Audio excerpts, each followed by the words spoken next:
Hey, what's up YouTube? Coming with another video. I hope everybody is blessed, but this is a new beginning with my 90-gallon tank. I got a new pump. The tank is ready to run, but let me start a little bit from the beginning. Waiting for somebody to build a stand for me, and it did not come through. So I decided to set up the 90-gallon with the old stand and everything. So I just purchased a few items. I got a new pump, as you can see, a DC pump. It's pretty good. I like the simple fact that I got the feeding mode. That way, you know, it'll cut back on, because before, with the pump that I had before, I was just the one that's in the back of it. I was just pretty much unplugging it every time that I'm feeding. But now I took the tank out. I cleaned it a little bit.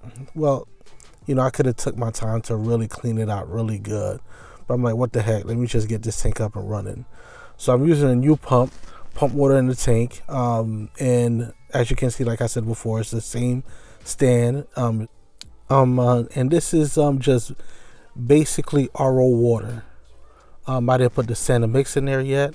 So I'm going to get it up and running first to make sure there's no any leaks or anything like that. Then I'm going to add the salt. Being that this is not a tank that was up and running, so it's just something brand new. You guys can see this is my man cave down here, where this tank is going to be. So yeah, so it's just going to be RO water. Fill it up. Make sure there's no leak in the overflow box. I'm going to be checking underneath the tank to make sure everything is good. Shout out to Dave Nano Tank. You are truly missed and truly loved. This is somebody that I knew personally, you know, not just off of YouTube, but got the opportunity to hang out, meet up, and just chill. And I got to say, he is a loving dude, and he will truly be missed, and he'll be never forgotten, especially by other YouTubers as well. I have the filter sock in the bottom. That way, anything that I have that I didn't clean out will go to the filter sock. So I got the pump up and running, and everything looking good so far. So I just got to make sure I add a little bit of sand. I'm going to make it different this time. Before I had like a great amount of sand in the tank, but I want the sand bed to be really low. So I think I'm going to just go with 140-pound bag of sand, and that should do it. Because the thing that I experienced is the simple fact that a lot of the corals will be buried underneath the sand. And, you know, they're just not getting the light that they need and the food and everything like that. So part of the corals will die out. So this time I'm like, you know what? I got to do a little bit of different, especially my acans. Parts of them used to be buried in the sand. I had to try to remind myself to take them out. But this time I'm going to do it differently. Just keep the sand bed low. I mean, like really low. Just one bag, and that's just about it. As you guys can see, I added the sand, and a reminder as well, I added the salt. Make sure the salt level was up, definitely. So I'm just evening out the sand in the bottom of the tank. But it was definitely just one 40-pound bag of sand. I definitely did not want more than that. I think that's just about it. That would definitely work out for me. And I went back, of course, to my favorite sand, the Fiji Pink. I like the way that it just, the sand is just like so really smooth and just thin. It just really works out for me. I don't think I will ever go to any other sand, and I don't think I can ever do bare bottom. So definitely sand, that's the way to go for me.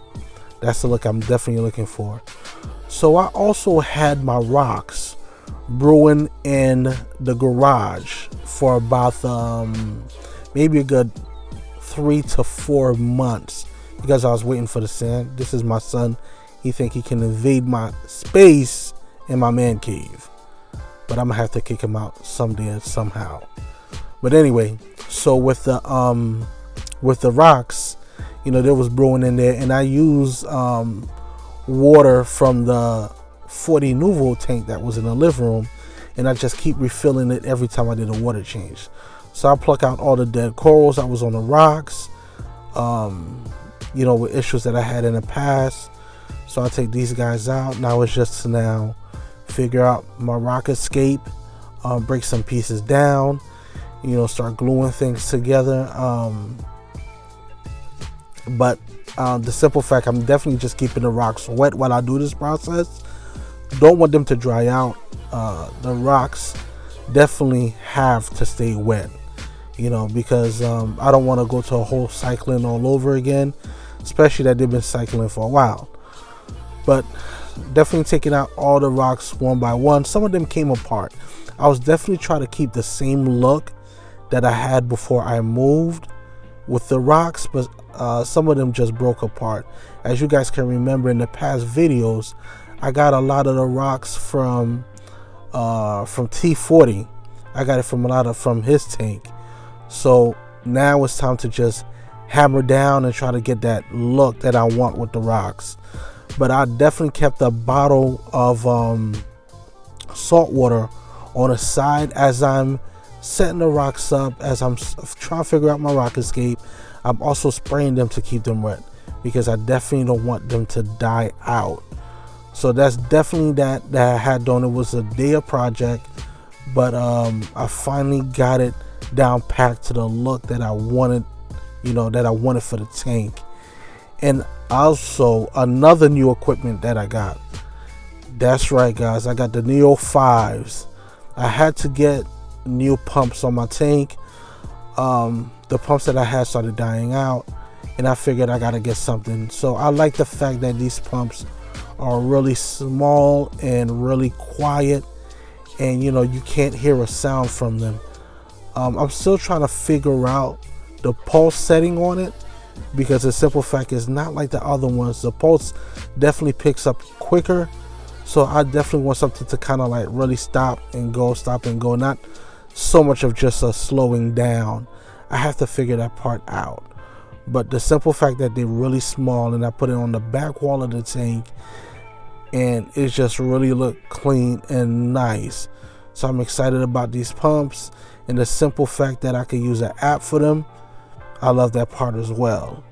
So I got the AI Prime lights for a Planet tank that I have in my bedroom. So I'm gonna be using that same app for these pumps.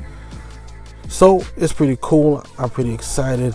I thank you guys for tuning in, watching. I'm not gonna take long to put another video out because this video is actually pretty old. Well, not really that old, as in last month, 2020, in the month of November and December. But I definitely got the tank up and running with fish and corals. And you guys, please tune into the next video. You guys won't regret it. Sorry about that. Regret it. And I just want you guys to stay blessed and keep your head up. Peace. I'll see you shortly.